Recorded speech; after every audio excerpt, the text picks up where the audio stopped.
PTLF Sindh इत्तेहाद राज pension में कटौती सिंध जा कारा कानून नहीं सांगड़ मुआवजा रोड तव्हां बंदि कयो आहे जेको तालाबंदी आहे सरकारी स्कूलनि में जेका पेंशन जी कटौती जे ख़िलाफ़ हिन हवाले सां छा चवंदो अॼु? साईं हींअर असां नवाब शाह रोड ते आहियूं। नवाब शाह असां कंहिंखे तकलीफ़ ॾियणु नथा चाहियूं, पर गवर्नमेंट अहिड़ी गूंगी ॿोड़ी थी वई आहे जो असांखे ॿुधण लाइ तयारु न आहे।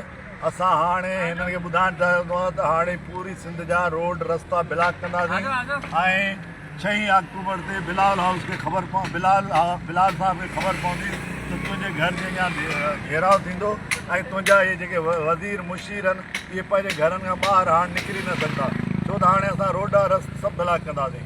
छो त सिंध एम्प्लॉइज़ अलायंस जो अञा असांखे काल न आई आहे हिन क़िस्म जी, पर असां पंहिंजे तौर ते हाणे इहे शयूं कंदासीं। सिंध एम्प्लॉइज़ अलायंस जिंदाबाद, सिंध एम्प्लॉइज़ अलायंस जिंदाबाद, PTLF जिंदाबाद, PTLF जिंदाबाद, PTLF जिंदाबाद, उस्ताद इत्तेहाद जिंदाबाद, उस्ताद इत्तेहाद जिंदाबाद, उस्ताद इत्तेहाद जिंदाबाद। पेंशन कटौती, पेंशन कटौती, पेंशन कटौती।